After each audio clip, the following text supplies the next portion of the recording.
Hi, it's Vernon again. And if you're watching this video, chances are you're facing a harsh reality that millions of seniors confront today. You're approaching or living in old age with no pension, no savings, and no guarantee that your children can or will support you financially.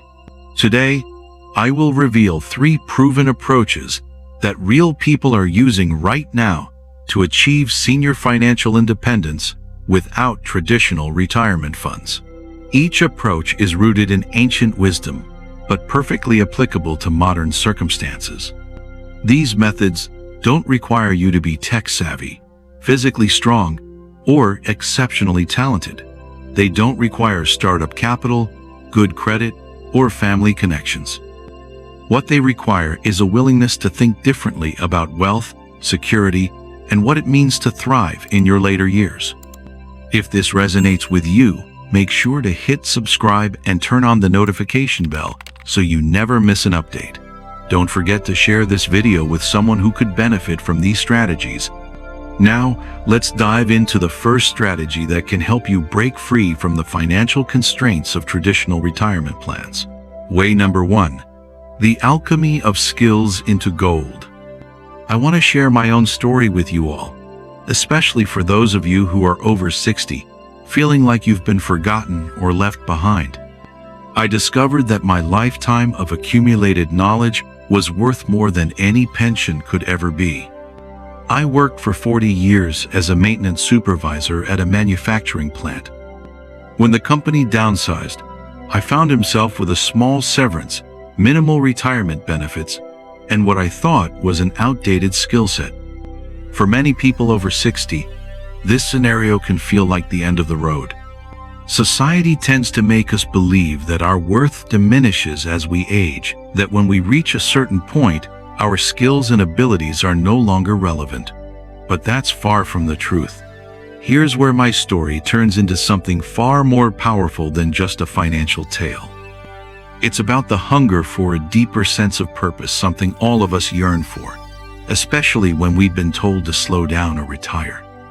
The challenge of earning income isn't just about survival, it's about restoring your sense of independence, security, and the ability to still contribute to the world around you. As we get older, we realize how much we crave control over our own lives. Aristotle said, "We are what we repeatedly do." Excellence, then, is not an act, but a habit. When you're over 60, you've spent decades shaping habits, skills, and knowledge that are incredibly valuable. But too often, society teaches us to devalue these skills as we get older. For me, my breakthrough came when I stopped thinking like an employee and started thinking like a consultant. I recognized that I was an expert in problem-solving, equipment, troubleshooting, and training others. I began offering my services to small businesses that couldn't afford full-time staff but still needed help with repairs and equipment consultations. In just 6 months, I developed a client base of 12 businesses, working about 15 hours a week, earning $3,000 per month, and most importantly, regaining control over my time. I could choose when to work and when to take time off. This wasn't just about earning money, it was about reclaiming his autonomy and living life on his own terms. But this story isn't just about my success. It's about what happens when you take ownership of your skills and realize that you're never too old to contribute to the world in meaningful ways. A recent AARP study found that 77% of workers over 50 have valuable skills that can be monetized independently. Yet, only 23% recognize that potential. So many of us, as we grow older, forget how much we still have to offer. But if you take a moment to reflect on your own life experience, whether in accounting, teaching, parenting, or managing a household, you'll find that your wisdom is worth more than you might have realized. It's not about chasing after a paycheck or trying to replace a pension. The real value lies in the fulfillment you find by continuing to contribute to the world around you. As we age, the need for purpose becomes even more profound. It's about feeling like you're still making a difference, whether it's through your work, your wisdom, or your relationships.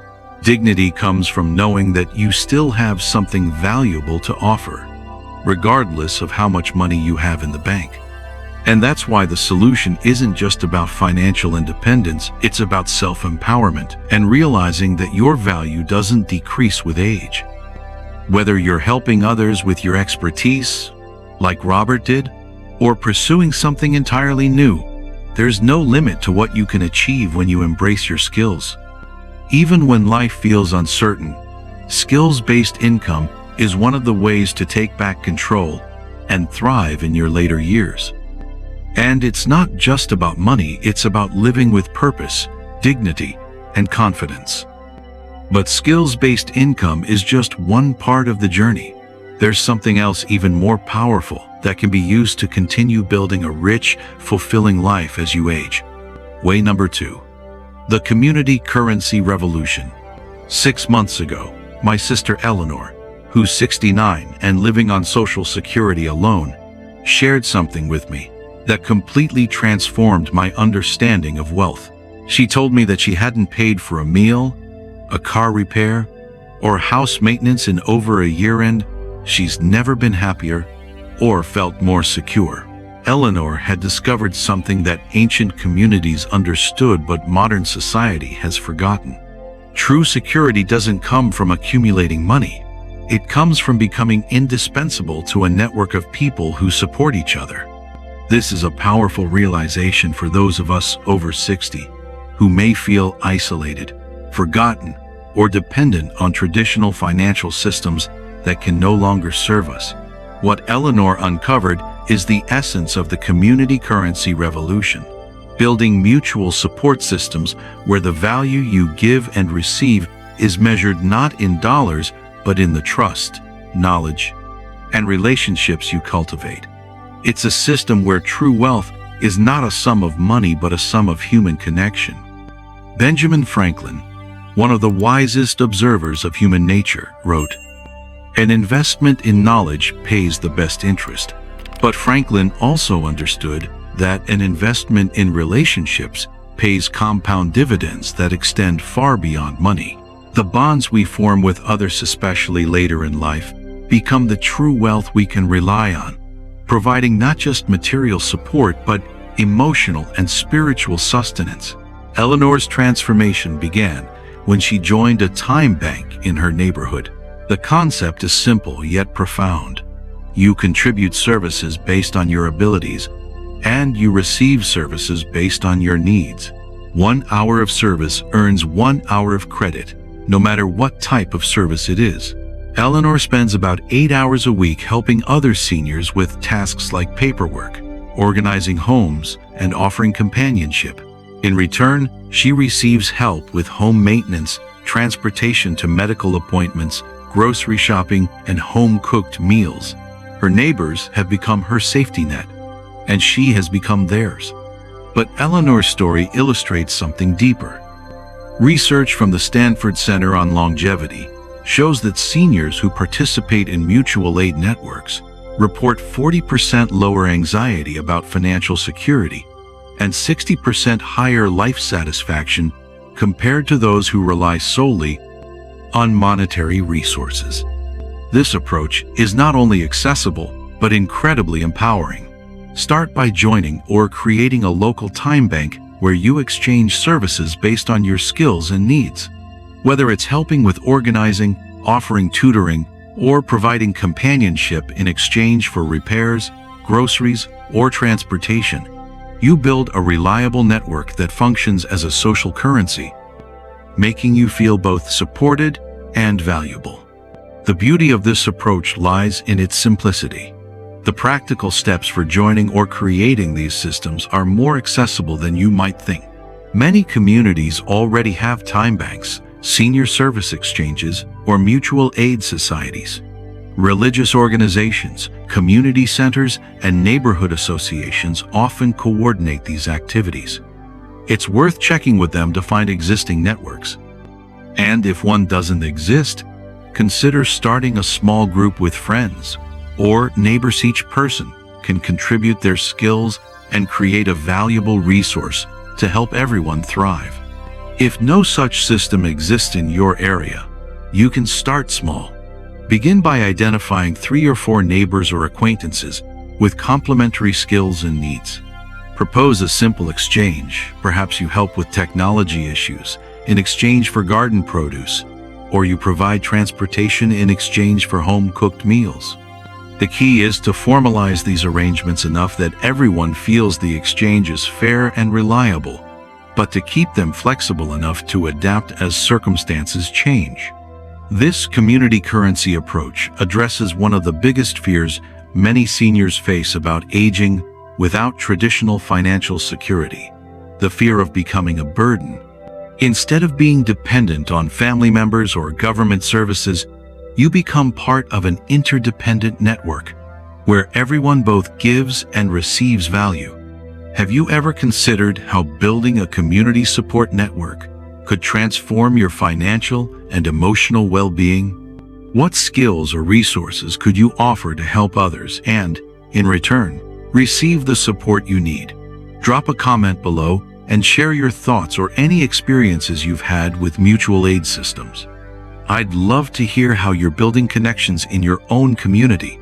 However, even with skills-based income and community support systems, there's still a deeper transformation required, a fundamental shift in how you think about wealth, security, and what constitutes a rich life. Way number 3. The philosophy of enough. This brings us to the most profound pathway for achieving financial freedom in old age, one that synthesizes everything we've covered and transforms it into something approaching wisdom. The philosophical and practical embrace of sufficiency as the foundation of genuine security. Let me share something that might initially sound contradictory to everything we've discussed. My former teacher, William, who's 71, once told me, "Vernon, the day I stopped trying to accumulate wealth was the day I became truly wealthy." William's insight connects directly to what Robert discovered about skills and what Eleanor learned about community. But it goes deeper, addressing the root cause of financial anxiety that haunts so many seniors, the relentless pursuit of more, which often leads us further from peace. Marcus Aurelius wrote, "Very little is needed to make a happy life. It is all within yourself, in your way of thinking." This isn't just ancient philosophy, it's practical economics. Modern research from the University of California shows that happiness and life satisfaction plateau at relatively modest income levels. But anxiety about money continues to increase regardless of actual wealth. This idea is powerful because it highlights something that becomes clearer with age. True wealth isn't measured by accumulation, but by clarity of what we truly need, and by the peace of mind that comes with contentment. William's story illustrates this perfectly. He spent his 50s and early 60s terrified about retirement, constantly calculating whether he had enough saved. With about $40,000 in various accounts, he had far more than many, but the anxiety over his future financial security consumed his present life. His transformation began when he conducted what he calls a sufficiency audit. He tracked every expense for 3 months and categorized them into 3 groups: essential for survival, important for comfort, and desired for pleasure. The results shocked him. His essential expenses, food, housing, utilities, transportation, healthcare, totaled less than $1,200 per month. His comfort expenses, better food, entertainment, hobbies, travel, added another $800. Everything else was simply desire masquerading as necessity. William realized that Social Security, plus minimal part-time income, could easily cover his essential needs. Everything beyond that was enhancement, not requirement.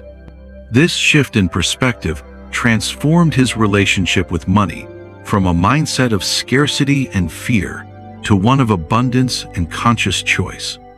But William's approach goes beyond just budgeting. He embraced what philosophers call voluntary simplicity, the conscious choice to find wealth through reduction rather than accumulation. This isn't about depriving yourself, but about living in alignment with what truly matters. He downsized from a 3-bedroom house to a 1-bedroom apartment, eliminating mortgage payments and reducing utilities by 60%. He sold his car, opting for a combination of public transportation, ride shares, and his bicycle. He simplified his possessions, keeping only items that serve multiple purposes or bring him genuine joy. The result? William's monthly expenses dropped to approximately $1,400, easily covered by Social Security and the $600 per month he earns helping other seniors with technology issues. More importantly, he eliminated the anxiety that had been poisoning his daily life. Here's where this philosophy connects to our previous pathways. When you know exactly what you need to thrive and not just survive, but actually thrive, you can focus your skill-based income and community exchanges on meeting those specific needs, rather than pursuing some vague notion of financial security. Epictetus taught, wealth consists in not having great possessions, but in having few wants. William has proven this philosophy in practice. He's not depriving himself, he's clarifying what actually contributes to his well-being and eliminating everything else. The practical implementation of this philosophy requires honest self-assessment. Conduct your own sufficiency audit. Track your expenses, but more importantly, track which expenses actually contribute to your happiness and life satisfaction. Many seniors discover that their happiest moments cost very little money, but require things that money can't directly buy: time, attention, relationships, purpose. These are the things that create true wealth as we age. This philosophy also helps address one of the most challenging aspects of aging without traditional financial security: the social stigma and internal shame about not having succeeded financially. William's approach reframes the entire conversation. He's not a financial failure, he's someone who's mastered the art of living well with less. Living with clarity about what truly matters allows you to reject the pressures of comparison and live according to your own values. Think about how these three approaches work together. Skills-based income provides flexibility and purpose. Community networks provide security and connection. The philosophy of enough provides clarity and peace. Together, they create a system for senior financial independence that's more resilient than traditional retirement planning, because it doesn't depend on factors outside your control. True wealth in old age comes not from what we gather, but from what we leave behind in our hearts and the relationships we cultivate along the way. The more we embrace the wisdom of sufficiency, the more we find peace in simply being, and in knowing we have everything we need right now. Conclusion. So here we are. 3 pathways to not just surviving, but thriving in old age with no pension, no savings, and without depending on your children. Let me bring these together for you because they work most powerfully when combined. My skill monetization provides ongoing income and purpose. Eleanor's community networks provide security and social connection. William's philosophy of enough provides clarity and peace. Together, they create something remarkable, a life of genuine abundance that exists largely outside the traditional financial system. But here's what I want you to understand most deeply. These aren't backup plans for people who failed at traditional retirement. These are superior approaches to aging that provide more security, more flexibility, and more satisfaction than conventional retirement ever could. Now, here's what I want you to do right now. Choose one of these 3 pathways and take one small action today. Maybe that's making a list of your skills and considering how they could serve others. Maybe it's reaching out to a neighbor about sharing resources. Maybe it's conducting that sufficiency audit to understand what you actually need to thrive. I encourage you to subscribe to my channel and share this with someone who might be facing the same challenges. Hit like, comment below, and tell me which pathway resonates with you most. Let's keep this conversation going and start building the future we deserve. Because the wisdom that helps one person thrive should be shared with everyone who needs it. Remember, you're not financially behind, you're not too old to start over, and you're not doomed to struggle. The question isn't whether you have enough money to thrive in old age. The question is whether you have enough wisdom to recognize the abundance that's already available to you. Thank you.